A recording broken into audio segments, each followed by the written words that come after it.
Goeiedag, mijn naam is Evan, ik ben migratieprocureur here in America, and ik wil you help om immigratiewet te verstaan. Now, today we're going to address a question that has come up a few times, and I want to thank you. For those of you who have become channel members, who are in contact with me through email, who raise these questions, I really appreciate that, because if one of you asks, it usually means many, many more have the same question or bumping into the same problem.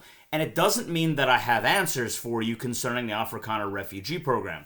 But I can at least put it out there and use this platform to maybe try and elicit an answer from the appropriate organization and the people responsible. And that's kind of the point of what I'm trying to do today. So a few people reached out and said that through the Afrikaners group, the statement of interest through them, or the application through them, that one of the questions asks if you are still in South Africa. And if you say no, it no longer lets you go through with the application process. And if you go, and I'll put it up here on the screen, for the Afrikaners group's website, when they say to be eligible for the U.S. resettlement consideration through this initiative, through the program, it gives 5 requirements. And those requirements are almost identical to the 4 requirements on the U.S. Embassy in South Africa's website. The one difference is the 5th requirement. And this one, the 5th requirement on the Afrikaner, on the Amerikaners webpage, says that you must be living inside South Africa. This initiative does not anticipate any out-of-country processing of South African nationals. And people were asking me about this because there is a difference between their website and the requirements on the U.S. Embassy's website.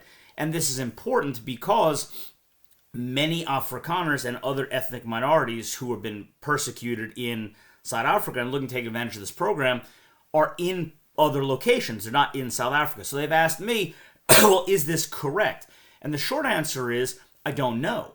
So I've reached out to Afrikaners to clarify their position on it because, and again, here's where you have to remember that this program may do things differently. Afrikaners isn't wrong here necessarily. No one's wrong here. This is just, we have to figure out where we're getting this information from and what it means. Because remember, already, the Afrikaner refugee program is already unique in that it is different because in 99.9% of previous refugee programs, refugees, as defined by U.S. law, as adopted from the United Nations, is someone who has already fled their native country. So you have fled, in theory, in traditional refugee program, you've already fled your country to another country, and that's what makes you a refugee. Now, they are 100% correct. You cannot be in the United States and be a refugee.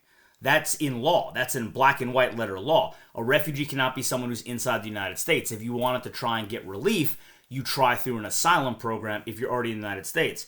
But the definition of a refugee is someone who's already fled. So traditionally, refugee programs were for people who were not in their country of origin.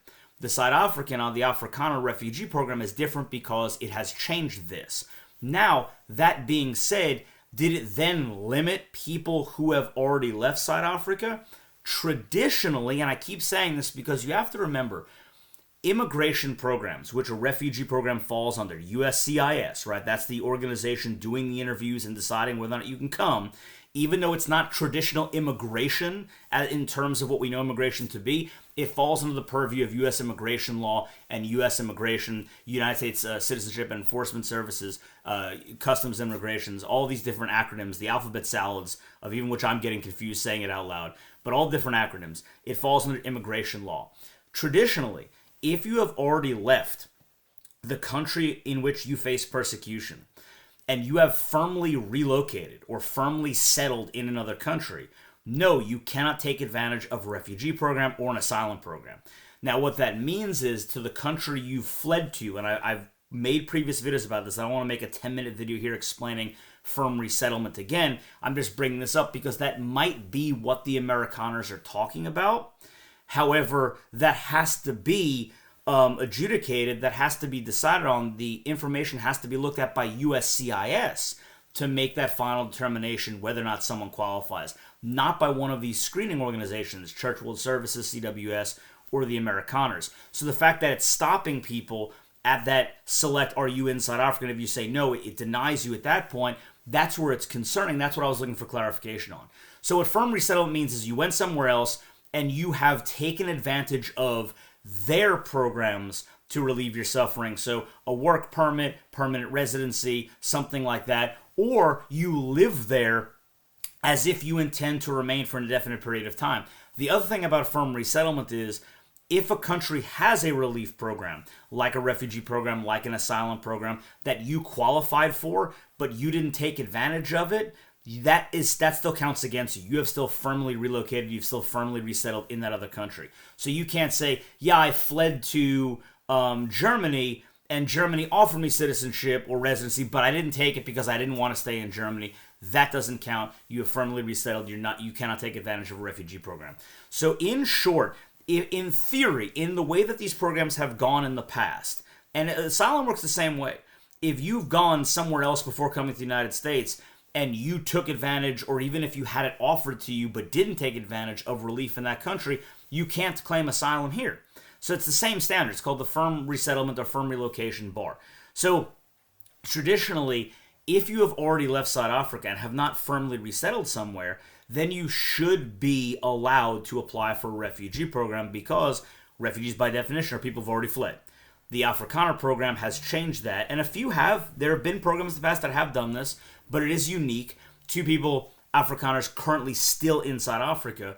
But I haven't seen anything to the exclusion of people who've already left, unless you firmly resettled in another country. You've either taken advantage of relief in that country, or relief was offered to you and you denied it. So that's where this question is. So I've reached out to Amerikaners.